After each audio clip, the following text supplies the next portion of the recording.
सिंधुदुर्ग जिल्ह्यातील मालवणमधील राजकोट किल्ल्यावर शिवरायांचा पुतळा कोसळल्याचा उरण शिवसेना ठाकरे पक्षाच्या वतीने जाहीर निषेध आंदोलन। माजी आमदार श्री मनोहर शेठ भोईर यांच्या नेतृत्वाखाली निषेध आंदोलन। सिंधुदुर्ग जिल्ह्यातील मालवणमध्ये असलेल्या राजकोट किल्ल्यावर मागील वर्षी श्री छत्रपती शिवाजी महाराजांचा पूर्णाकृती पुतळा उभारण्यात आला होता। 4 डिसेंबर 2023 रोजी उभारण्यात आलेला शिवरायांचा हा पुतळा 26 ऑगस्ट 2024 रोजी दुपारी जवळपास 2 वाजताच्या सुमारास कोसळला। 3600 कोटी रुपये खर्चून उभारण्यात आलेला शिवाजी महाराजांचा पूर्णाकृती पुतळा कोसळल्यानंतर शिवप्रेमींनी संताप व्यक्त केला असून सदर घटनेचा निषेध व्यक्त करण्यासाठी शिवसेना उद्धव बाळासाहेब ठाकरे पक्षाच्या उरण तालुक्याच्या वतीने गुरुवार दिनांक 29 ऑगस्ट 2024 रोजी जिल्हाप्रमुख माजी आमदार श्री मनोहर शेठ भोईर यांच्या नेतृत्वाखाली उरण शहरातील विमला तलाव येथे श्री छत्रपती शिवाजी महाराजांच्या पुतळ्याजवळ सरकारचा जोरदार घोषणाबाजी करून जाहीर निषेध करण्यात आला।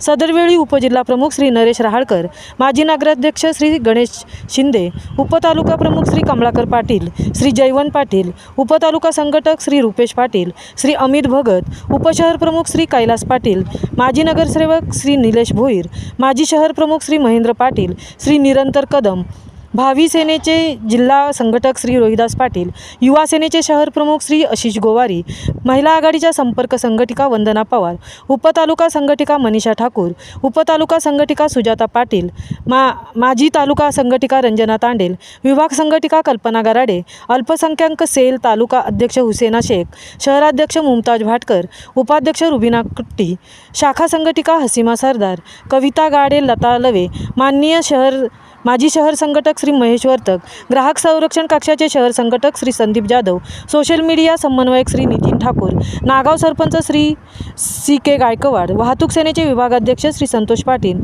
ज्येष्ठ कार्यकर्ते श्री पाटील सर, श्री तांडेल, उपविभाग प्रमुख श्री रवींद्र पाटील, वैभव करंगुटकर, शाखा प्रमुख श्री शैलेश भोईर, श्री अविनाश म्हात्रे, श्री सूरज मडवी, श्री नियाज भाटकर, श्री शेखर पडते, इस्माईल शेख, फतेह खान, शाहरुख गडी, रणजित घरत, संदीप कोळी कार्यकर्ते मोठ्या संख्येने उपस्थित होते। महामुंबईसह मिलिंद खार पाटील, उरण। अवमान करणाऱ्या भाजप सरकारचा धिक्कार असो। मालवणमध्ये राजकोट बंदरावर जो पुतळा उभारला होता 4 डिसेंबर 2023 ला उभारलेला महाराजांचा पुतळा 7 महिन्यात करायचं काय? खाली डोकं वरती पाय। या नारायण राणेचं करायचं काय? खाली डोकं वरती पाय। या देवेंद्र फडणवीसचं करायचं काय? खाली डोकं वरती पाय। या मिंदे गणाचं करायचं काय? खाली डोकं वरती पाय। हाय हाय शिवरायांच्या पुतळ्यात भ्रष्टाचार करणाऱ्या भाजप सरकारचा धिक्कार असो। छत्रपती शिवाजी महाराजांच्या पुतळ्यात भ्रष्टाचार करणाऱ्या भाजप सरकारचा धिक्कार असो। शिवसेना जिंदाबाद, शिवसेना गेले। या राज्याचे माजी मुख्यमंत्री कोंबडी चोर हा नारायण ज्याला बाळासाहेबांनी मोठा बनवला तो त्या ठिकाणी दादागिरी करत होता। पण एक गोष्ट लक्षात ठेवा, कर्म कोणाला सोडत नसतो। मागच्या वेळेला त्याला जेवताना पोलिसांनी उठून अटक केला होता। तीच परिस्थिती नारायण राणेवर येईल। कारण अशा ज्या काही घटना घडतात तेव्हा प्रत्येक नागरिकाला त्या ठिकाणी जाण्याचा अधिकार असतो, हक्क असतो।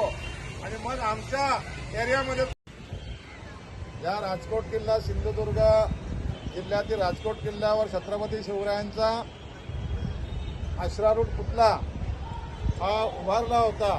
आणि ह्या पुतळ्याचं उद्घाटन देशाचे पंतप्रधान नरेंद्र मोदी यांनी केलं।